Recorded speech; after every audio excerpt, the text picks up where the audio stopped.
আসসালামু আলাইকুম। বাংলা সংবাদে সবাইকে স্বাগত জানাচ্ছি। আমি চিন্তিয়া হক। শুরুতেই সংবাদ শিরোনাম। এদিকে কলিজা টানিয়ে ছিঁড়ে ফেলবো বলে বিএনপির নেতার হুমকি। জানাবো টানা কয়েকদিন সারা দেশে বজ্রবৃষ্টির পূর্বাভাস। নির্বাচনের সুনির্দিষ্ট তারিখ চাইলেন রিজভী। এবং সর্বশেষ জানাবো এসেনশিয়াল ড্রাগস ছাঁটাই আতঙ্ক, অতিরিক্ত জনবল নাকি সিন্ডিকেটের কৌশল। শুনছিলেন সংবাদ শিরোনাম, এবারে বিস্তারিত। কলিজা টেনে ছিঁড়ে ফেলবো বলে বিএনপির নেতার হুমকি। কলিজা টেনে ছিঁড়ে ফেলবো, একবারে টেনে ছিঁড়ে ফেলবো তোমার, চেনো তুমি খুব পাওয়ার দেখাও, একেবারে নিশ্চিহ্ন করে দেব তোমাকে। কুড়িগ্রামের রাজারহাটের এক বিএনপি নেতার এমন একটি বক্তব্যের ভিডিও সামাজিক যোগাযোগ মাধ্যমে ছড়িয়ে পড়েছে। আজ সকাল থেকে 52 সেকেন্ডের ভিডিওটি দেখা যাচ্ছে। হুঙ্কার দেওয়া বিএনপির ওই নেতার নাম আনিসুর রহমান। তিনি রাজারহাট উপজেলা বিএনপির আহ্বায়ক। বিএনপি ও জামায়াতের একাধিক সূত্রে জানা গেছে, ভিডিওতে বাংলাদেশ শ্রমিক কল্যাণ ফেডারেশন রাজারহাট শাখার বায়তুল মাল সম্পাদক রুবেল মিয়াকে হুমকি দিচ্ছিলেন আনিসুর।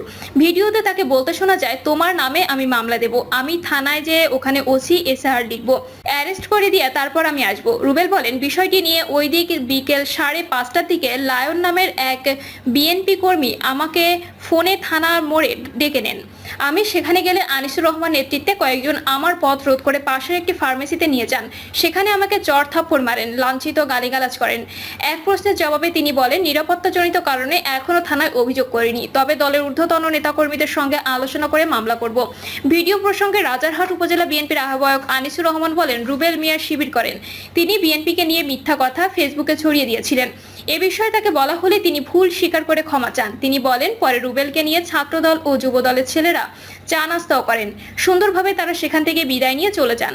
কিন্তু তিনি ওই ঘটনার পুরো ভিডিও না দিয়ে শুধু আমার কথার অংশটুকু অন্য একজনের ফেসবুক থেকে ছড়িয়ে দিয়েছেন। বিএনপির দায়িত্বশীল পদে থেকে এভাবে হুমকি দেওয়ার বিষয়ে জানতে চাইলে আনিসুর রহমান বলেন, রাগের মাথায় ওভাবে বলেছি, এজন্য প্রয়োজনে জামায়াতের কাছে দুঃখ প্রকাশ করব। টানা কয়েকদিন সারা দেশে বজ্রবৃষ্টির পূর্বাভাস। চলতি সপ্তাহে টানা কয়েকদিন সারা দেশে অস্থায়ীভাবে দমকা হাওয়া সহ বজ্রবৃষ্টি হতে পারে বলে জানিয়েছে আবহাওয়া অধিদপ্তর। আবহাওয়াবিদ শাহানাজ সুলতানা স্বাক্ষরিত 120 ঘন্টার পূর্বাভাসে এ তথ্য জানানো হয়।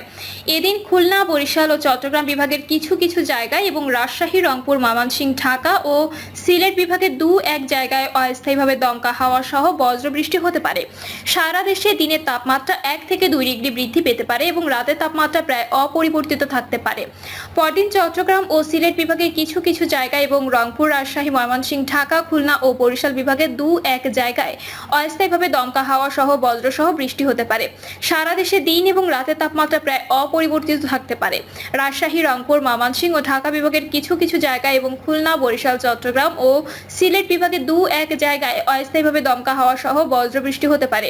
সেই সঙ্গে সারা দেশে দিনের তাপমাত্রা সামান্য হ্রাস পেতে পারে এবং রাতের তাপমাত্রা প্রায় অপরিবর্তিত থাকতে পারে।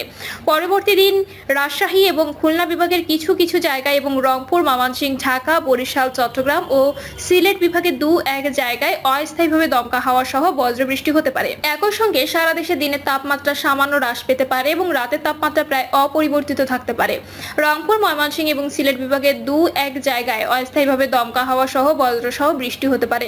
এছাড়া দেশের অন্যত্র অস্থায়ীভাবে আংশিক মেঘলা আকাশ সহ আবহাওয়া প্রধানত শুষ্ক থাকতে পারে। সারা দেশে দিন এবং রাতের তাপমাত্রা 1 থেকে 2 ডিগ্রি বৃদ্ধি পেতে পারে। আবহাওয়া অধিদপ্তর আরও জানায়, আগামী 5 দিনের রাত ও দিনের তাপমাত্রা আরও বৃদ্ধি পেতে পারে।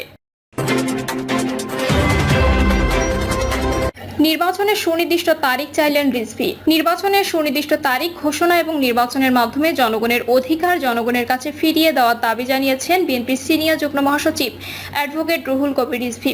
রিজভী বলেন, পালিয়ে গিয়েও দেশে হত্যার রাজনীতি অব্যাহত রেখেছেন ফ্যাসিস্ট শেখ হাসিনা। 262 জনকে হত্যার হুমকি দিয়ে তার দেওয়া বক্তব্য ফরেনসিক রিপোর্টে প্রমাণিত হয়েছে।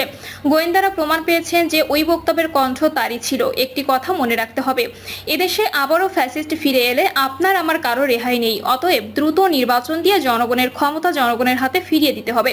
কেবল তাহলেই সম্ভব হবে পতিত ফ্যাসিস্টকে চিরতরে নির্মূল করা। জনগণই পারবে ফ্যাসিস্টে ঠেকাতে। সমাবেশ শেষে মহান মে দিবস উপলক্ষে শ্রমিক দলের বের করা র্যালির নেতৃত্ব দেন রিজভী। বিশাল র্যালিটি নগরীর প্রধান প্রধান সড়ক প্রদক্ষিণের পর পুনরায় সদর রোডে জেলা বিএনপির কার্যালয়ের সামনে এসে শেষ হয়। এসেনশিয়াল ড্রাগস ছাঁটাই আতঙ্ক, অতিরিক্ত জনবল নাকি সিন্ডিকেটের কৌশল। ওষুধ প্রস্তুতকারী একমাত্র সরকারি প্রতিষ্ঠান এসেনশিয়াল ড্রাগস কোম্পানি লিমিটেড বা ইডিসিএল, যা স্বাস্থ্য মন্ত্রণালয়ের আওতাধীন একটি স্বায়ত্তশাসিত প্রতিষ্ঠান। বছর জুড়ে নানা কারণে প্রতিষ্ঠানটি পত্রিকার শিরোনাম হয়।